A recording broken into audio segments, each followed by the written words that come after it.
On the Fringe with Dan RadioStyle. Hope everybody out there's having themselves a great day.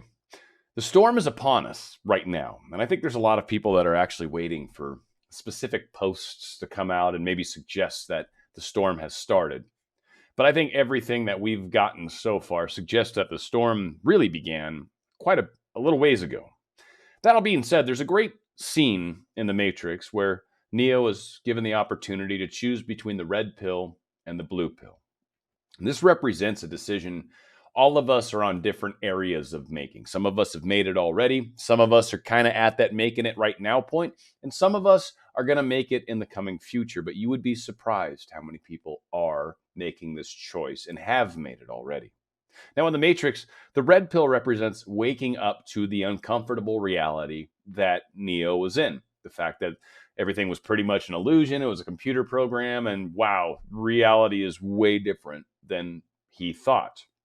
The blue pill represents staying in that dream, staying in that slumber, staying in that kind of programmed state that you've been in probably most of your life, or essentially staying asleep. What's happening today is as people are waking faster, we're starting to see the way that the control mechanism's been in place for a long time, the way the blue pill worked for so long was through propaganda, through fake stories, through leaking fake information, through trying to emotionally distort reality or to cause us to emotionally respond to things in a very programmed fashion. For example, Floyd is a great example of something that's a very heated, divisive thing. And all it takes is for a white man to kill a black man the way that happened. And it was horrific. And there was nothing about that was okay. But all it takes is some experience like that to happen. And the powers that were know that's a powder keg. The media played that image of his knee on the throat over and over and over. As we wake up, we start to see that this is what's happening to us. Now, emotional manipulation kind of occurs on both sides, but it's meant to influence decision, or it's meant to show us some truth of what's really going on. So I've got some awesome stories that are going to help us show that. There's also some components of the powers that were that are very militaristic. And a lot of these militaristic components need to be dealt with in a militaristic fashion. We've got some stories that kind of represent how some of these things are happening and how we're getting little glimmers, little glimpses into what's happening from that militaristic side, yet we'll never be told specifically what it is. So right now, I want all of you guys to understand that either you are in whatever form of waking that you are, or understand that friends of yours, people on the left, are maybe just moments behind you when it comes to awakening. Some of my very good friends, I was just hanging out with some last night, and they're all pretty left-leaning. People are asking the same questions, like, this is not okay, the level of violence is not okay, what's been going on in the world, it's not okay. Now, a lot of people might be wondering, in a nutshell, what are the powers that we're trying to accomplish? What's their game plan right now anyways? Like the immediate future around the election and all this stuff around Trump and around Biden. Now, in a nutshell, and it was kind of spelled out here, and Pelosi's kind of hinted at it, but just in a nutshell, these 5 steps really do outline it very well. There are going to be problems with the process in the final count of the 2020 presidential election, and it's going to result in no clear winner. So that's the whole mail-in ballot concept. That's why they're pushing so hard to ask for your ballots now, mail them out now, fill them in early, because the more of these that they can get sent in before Trump is able to actually kick in this blockchain thing that the post office has a patent on, he's going to kick that in here at some point. So right now, the powers that were are trying to push this, hey, get your mail-in votes in now, because they know that's their only chance to try to cause some chaos around this election. So they're hoping there will be problems, and that'll cause a delay, which it will. It's pretty sure, because the post office has already even said, yeah, we can handle volumes, but this is going to be crazy.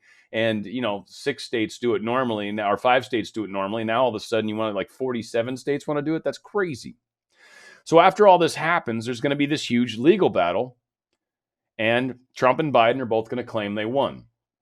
At that point, Congress is going to move to execute constitutional provisions to choose the president, which will be Pelosi. She's next in line. She's the head of the house or whatever, right? Or the head of yeah. So she would be the next president in line. She's already talked about how she's gone through her transfer of powers classes, to get all refreshed up on that. So Trump is probably going to physically occupy the White House if this scenario plays out. This is what they're trying to do, mind you. This is the game plan. And the deep state is trying to do this, but the Patriots know what's going on. The Patriots understand this plan. So this isn't, there's things in action. But Trump, they're saying, is going to physically occupy the White House. And as Pelosi seeks her inauguration. And then, of course, there's going to be more violence and destabilization if Pelosi's plan works. Obviously, if she is given power, she doesn't necessarily have to be in the White House to, quote, be in control. But at that point, there's going to be obviously a very strong issue.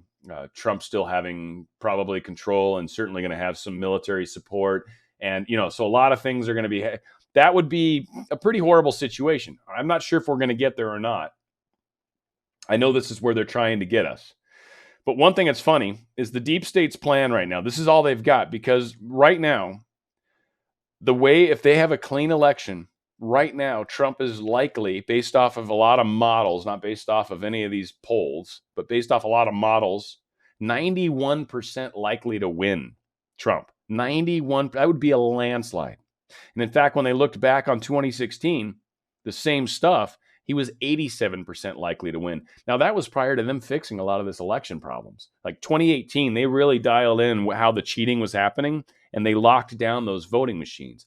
That is partly why there's this whole need for a vote by mail. There is no way they can cheat by voting machine. There's no way they can cheat by blockchain. And so they've got to come up with a way to actually adjust the results of the election. So this is their attempt at going through it. Now, again, the way the game is played, everyone's obviously heard of QAnon, right? And there's a lot of support for QAnon. They've a lot of great stuff that's come out of it. They're trying to pigeonhole QAnon into this. We're thinking everyone's a cannibal and everyone's a pedophile. And, there's lots of crazy stuff in the world, but that is by far not really the problem. The problem is we have this powers that are taking control of the government, and we're trying to get that back as we, the people. Now, what's interesting is Kevin McCarthy, who, I'll be honest, man, he's probably one of the ones that's not truly a white hat like we'd hope. I don't know. Or maybe this is one of those situations where everybody on the Q side is supposed to just understand that, hey, people are going to poo-poo you, and that's okay. But no, it's not. Trump handled it really well, I thought. He didn't really deny, but he didn't really, claim, which was good. I mean, considering everything. But to straight out, Kevin McCarthy, major minority leader, Republican, there is no place for QAnon in the Republican Party. House Minority Leader Kevin McCarthy told Fox News Thursday there is no room for QAnon in the GOP, challenging his Democratic colleagues to disavow things that are un-American and wrong, including anti-Semitism. What? Like, how? Huh? So again, this is what the media does. They mix a lot of stuff together. They put it in a bowl, and they put the blender on high, and they mix it all together, and you have no idea what the hell you're looking at anymore. QAnon is definitely not anti-Semitic. I mean, you get some weird people on that post stuff, but I can't, nothing stands out at me as any post that even remotely sounded like that. And on top of that, we're pretty pro the big picture and pro uniting the world. And again, it's just the way things are being labeled. But I want people to see that this is, there's not just deep state on the left, folks. There's deep state on the right, too. There's a lot of people that Trump has really had to figure out and try to understand to get us to move in the right direction. Now, one thing that's interesting, and I've talked about this before, and this is part of the whole red pilling concept, right, is one thing you need to pay attention to is the difference between someone that offers hope, someone that's offering a way to make things better, versus someone that just fear bases it. Now, just a stupid example, but say I'm short on money. Say whatever reason, work happened, or I, get furloughed or whatever, right? And so a little short on money, not worried. I'm worried about the bills. And so what the fear-based side would do is think about all the horrible things that could happen. I could lose my place. I might lose all my utilities. They might have to cut me off. My girlfriend might leave me. My family, I won't be able to feed them. Right? You go into this hole. But meanwhile, you're just spending time thinking about all the things that could possibly go wrong and doing nothing and certainly putting power towards making that reality happen. Just by the very nature of doing nothing other than just, oh no, like nothing's going to happen. So yeah, you're going to be screwed. And all this stuff that you just put time and effort thinking will happen. The other side of this is the person that goes, dang, I need money. Yeah, some bad stuff could happen. Let's go ahead and see if we can find a part-time job. Let's see if I can help somebody. What if my neighbors need someone to walk it? Like, you start getting creative. You start looking towards a way to move forward. You move forward because you have to, right? And that's the difference between the two ideologies.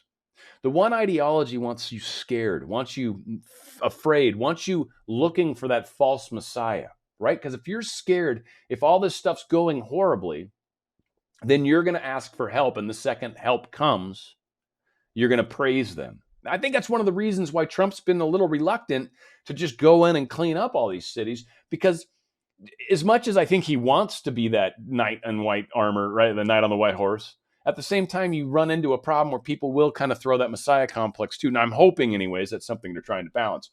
But my point is the fear base of this, that coronavirus might be with us forever. Forever. Now, first off, if it's like a flu in any way, shape, or form, yeah, it's going to be with us forever.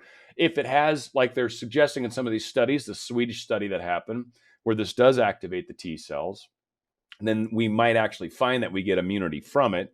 But it would mean, yeah, the coronavirus would be around forever. But there's a very strong chance, folks, that we could end up getting immunity from it if we ever get it. And there's some studies also that suggest that if you've had other versions of flu that are similar, that it actually might make this less strong if it does hit you. But the way they state it is that it's going to be with us forever. It's meant to scare you. It's meant to put you into submission. It's meant to make you want somebody to save me, come up with a vaccine, anything. I'll do anything. And that's not necessarily looking for the foot forward. That's actually you granting your power forward. There's a lot of ways that many of us can try to keep ourselves more healthy and at least minimize our chances of easily catching this disease. Another huge concern, and this is going to blow out of proportion without a doubt, and this is going to be the next step. Now, the question I pose to you guys right now, and the timing of this is going to be everything. So if the powers that were are behind this entire thing, which I suspect, the results of this case are going to come out mid-September, right around there, maybe early September. I'm thinking mid-September, though, because they need it to bleed into October. But essentially, people are going to take to the streets if they come to find out that George Floyd, in fact, did die from a fentanyl overdose. If that happens, the odds of the police officer being accused of murder are very unlikely. In fact, they'd look a lot like, at best, there'd be a misdemeanor of assault or manslaughter, I should say. I think it's still a felony, but a manslaughter. That is a huge problem, and that is going to cause a lot of people to go to the streets. The timing of this is going to be key, because as it looks, the results are going to look like this guy died in vain. Now, there's a lot of information that's come out. Not really hoping to get into that right here, but maybe we will in a future show. I think I've talked about it in the past, but yeah, he was supposedly on fentanyl, and that supposedly played a large role. And fentanyl is a crazy strong drug, so it could very well have played a larger role in this. We'll see how that all plays out. Now, when I was talking about military things needing military action, interesting that we found out that explosion in Beirut connected to Hezbollah stockpile of ammonium nitrate. Apparently, that ammonium nitrate was delivered by Iran. Now, the suspicions that the Mossad had something to do with this, or Israel basically, a pretty strong chance now, isn't it? Iran brought a bunch of explosive material to an area that apparently blew up in a very strange fashion. Now, yes, it could be everything normal and natural. It's very interesting, though, that all of a sudden Iran delivers a bunch of explosive material, ammonium nitrate, specifically used for rocket making, to the Hezbollah, who like to make rockets and shoot those at Israel. I don't know. Seems a little coincidental. But when I talk about the powers that were trying to stir the pot, if you will, trying to rock the boat, they are being stopped. And this was an example of something that the world was able to witness, that was without a doubt a sign to anyone sort of paying attention, to anyone that has red pilled. This is a sign that, yeah, stuff's happening. Stuff is happening.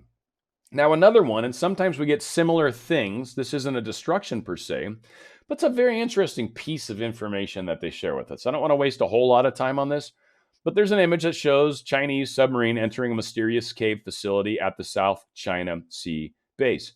Article's very short. It's a large submarine. And first off, China's submarine warfare is very limited. They have absolutely zero real life experience. They've never actually been in any sort of submarine warfare. The United States and Israel and Russia, and there's like England, like a number of countries, France, we have a lot of experience with submarine warfare. We have multiple generations of submarines. China's very new to the game, and submarines are a tricky beast. And certainly submarine warfare is tricky. That all being said, there's a secret underground, under mountain base. It's not secret. We knew about it. But for some reason, they're kind of showing how there's a submarine going into it. They're making kind of a deal about it. Like, oh, hey, we just found this thing. We never knew about it. I don't think that's the case. They've got targets listed off in here. Where are they? Down here, security assets in blue, right? They've got all this whole area mapped out. They know where everything is. This isn't a surprise to anybody. They knew all about this base. Why are they bringing it to our attention? My guess is the powers that were, this is one of their bases. This is maybe their base, maybe the base, where they've possibly hidden a couple of their Black Project submarines that exist. And I don't mean ones that are like special or fancy. I mean existing normal, maybe Los Angeles class submarines or those kinds of things, but were paid for without the United States or without the people's approval. Money was basically stolen. But my guess is, and I'm just sharing it as kind of some of the stuff you want to look for when you're red pilling, these kinds of stories are not for no reason, if you will. They exist for a reason. And this very well likely is an indication, one, either to the powers that were that, hey, we know about this, or B, this particular submarine is unique in and of itself. And those in the know, this is more of a, hey, we see where you've got this right now. Guess what? We know you're there. And that is how these stories play out. Because for most of us, who gives a crap that a submarine just pulled into a secret sub base? Duh, that stuff happens every day. No, that's not why this happened. Now, something that's also interesting, and this is the emotional response that's supposed to help us wake up. I kind of tried to give examples of all those little things that I've talked about. This is a great example of people having an emotional reaction to the reality of what's happening, not the false reality that we're being told by the mainstream media. Mainstream media tells us that this is just daily protests, that there's nothing to see here, there's no enhanced violence, nothing. This is just peaceful protests that are mad about George Floyd. Well, this Chicago guy, apparently a 22-year-old, stole this 14-year-old's bike. And then basically when he takes it from him, calls him a racist. I don't know if he was white. I guess he was. I don't know if the picture's correct. Kind of white legs. But calls him a racist and then says, what are you effing going to do about it? And takes his bike and then stole something else from somebody else down the street. This is kind of one of the problems we have, prosecutor said. Lacey walked up to the 14-year-old, another juvenile outside of Boulevard Bikes. A little after 1 p.m., he asked for a cigarette.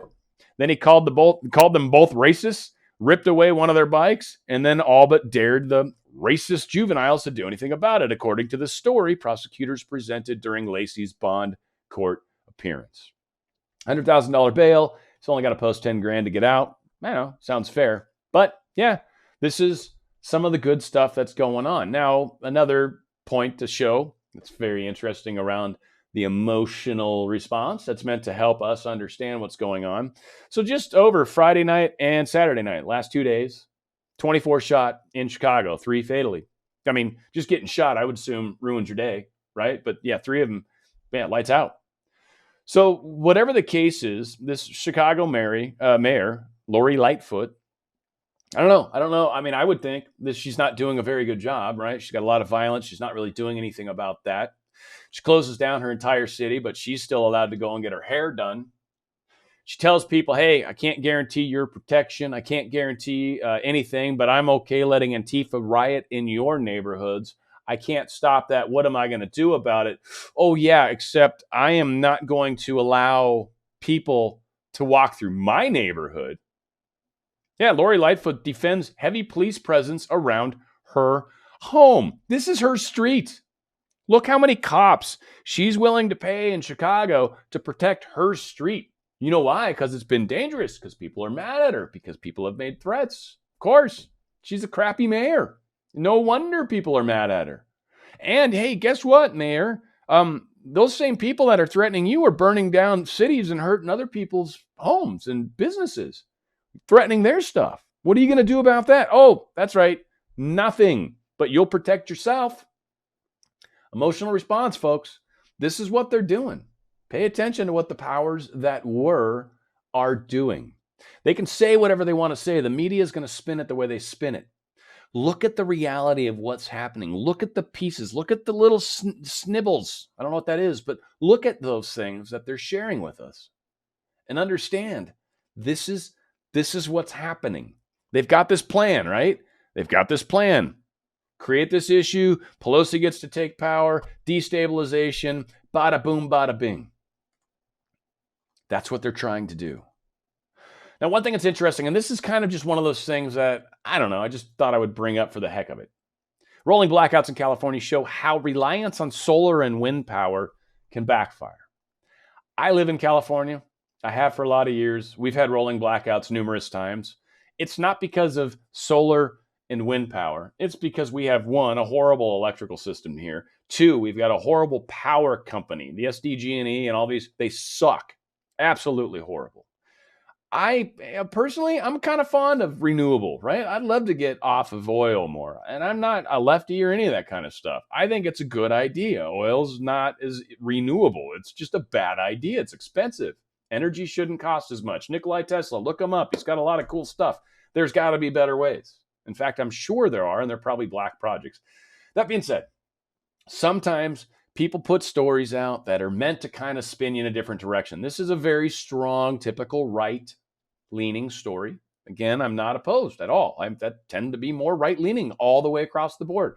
And generally speaking, I am not fond of this, overly crazy thing that California is trying to do with their, go green everywhere. But at the same time, yeah, it's not solely on that. Anyway, this is something that I found to be fascinating. And I've seen a few different stories from a couple of different states, I think, at least two states, I want to say. I want to say it was Boston and Tennessee, where they've actually got parents that are having to sign paperwork to say that they're not going to eavesdrop on their kids' online lessons.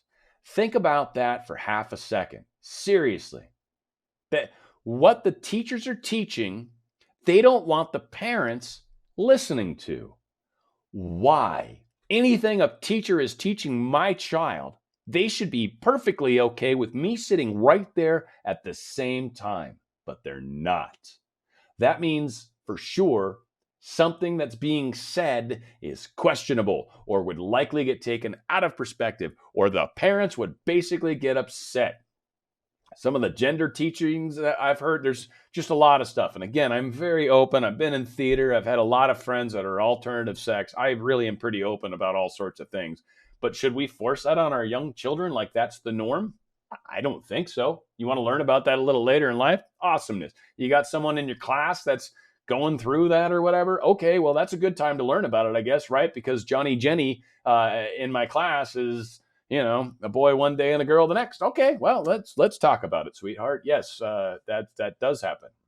But until it does, there's really not a lot of reason to bring it up. But I think it's fascinating that they're trying to hide what they're teaching. And this, it almost makes me wonder if the powers that were, like this is one of the, it seems like a drawback from what they were planning on. Like they wanted this to ruin us. They wanted us to submit.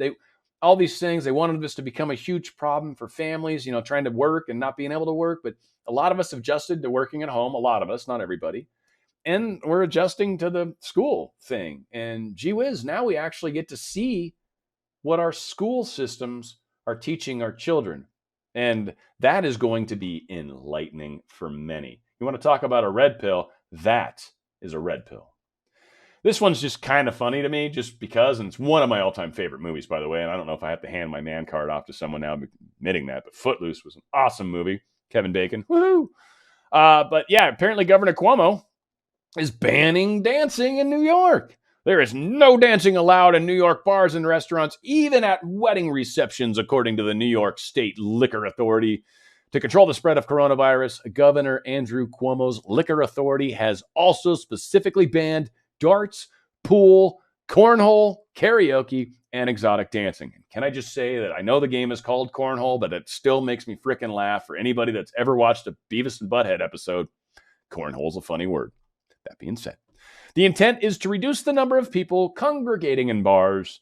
If you go to a bar, you must sit at a table or move along, according to the Liquor Authority's guideline.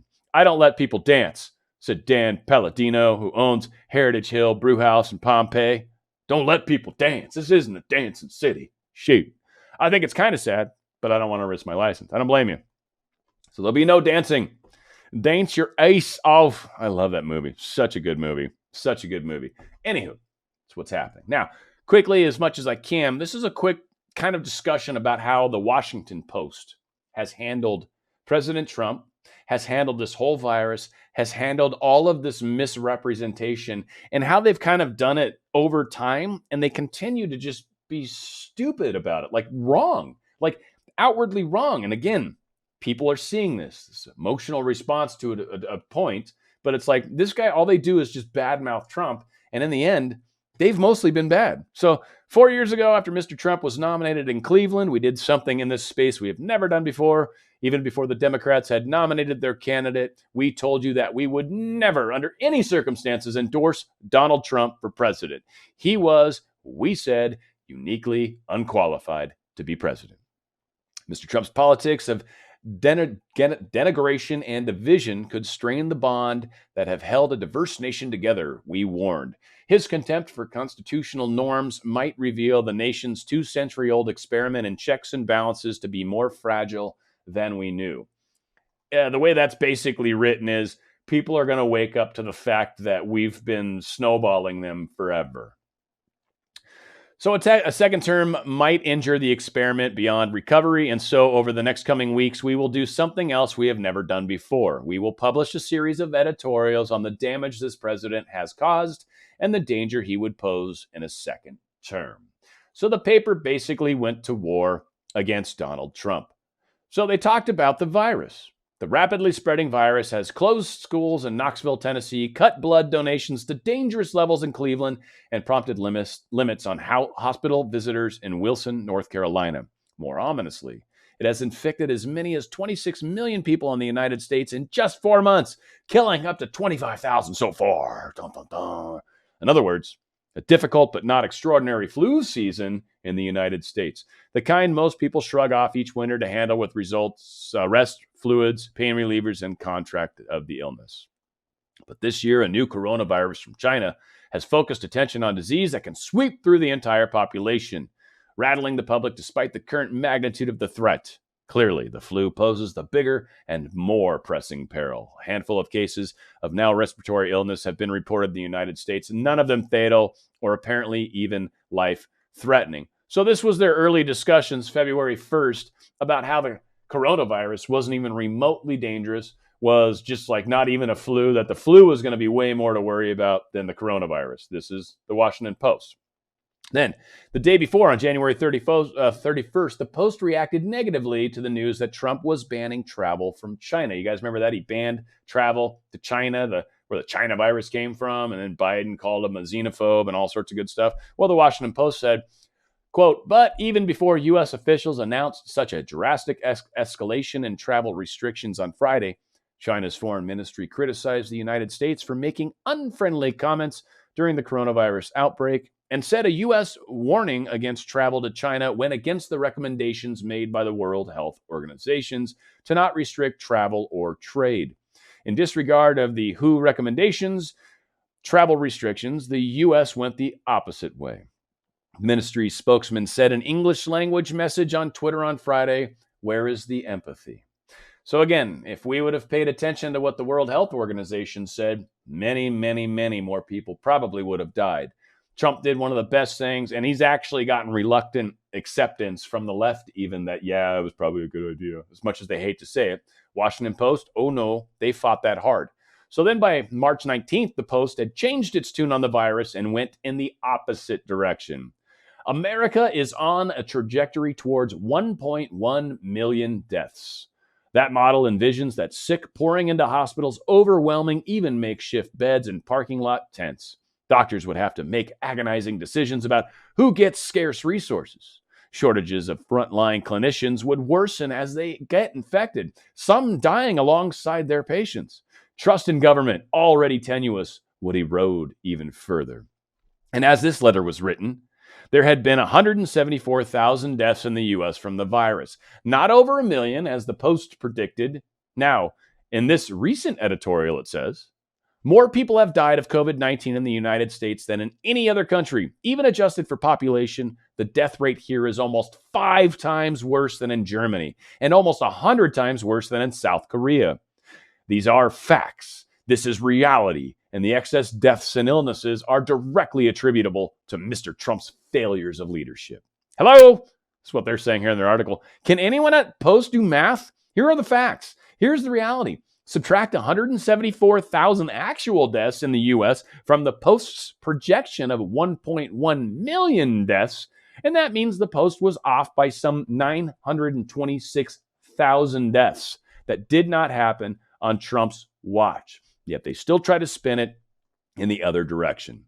So they follow up one last time. America's standing in the world, loyalty to allies, commitment to democratic values, constitutional checks and balances, faith in reason and science, concern for Earth's health, respect for public service, belief in civility, honest debate, a beacon to refugees in need, aspirations to equality and diversity, and basic decency. Mr. Trump torched them all, and he did.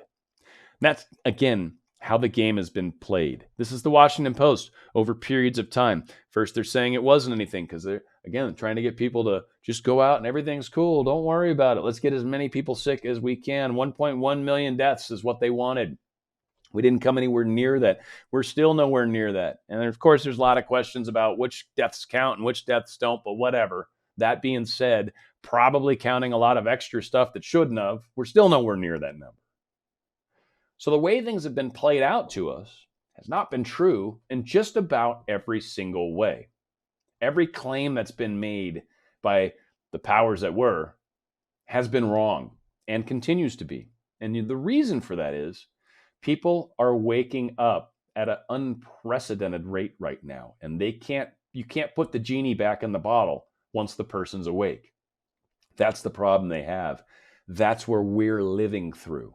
Folks, we are living in historic times right now. This is going to be a different world that we embrace in a number of years from now. I'm not sure how long it takes us to get to this kind of newer, envisioned place. But things are changing. The powers that were are being removed.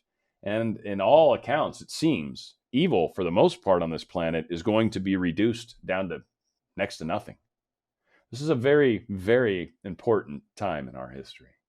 The red pill, the blue pill, that choice, whenever you make it, if you've made it already, that is your choice to make. Understand, for those of you that haven't taken the red pill yet, when you finally do, it's going to be a little freaky. You're going to be a little scared. There's a lot of us that are here to help. Reach out. We'll be there. We'll be there to help you. It's a little uncomfortable when you first come to. If you've seen The Matrix, when Neo first wakes up after he throws up, it's very weird when you come to the reality of like, oh my God, I just can't believe all this stuff has been happening. But as you red pill, and as you've been in the red pill for a while, also understand that we're here to be leaders. We're here to help people. We're here to give hope. We're not here to scare people. We're here to give hope. We're here to give direction. We're here to show where we're going. We're holders of light. We're the light bearers. We're the patriots. Where we go one, we go all. It's on the Fringe with Dan RadioStyle.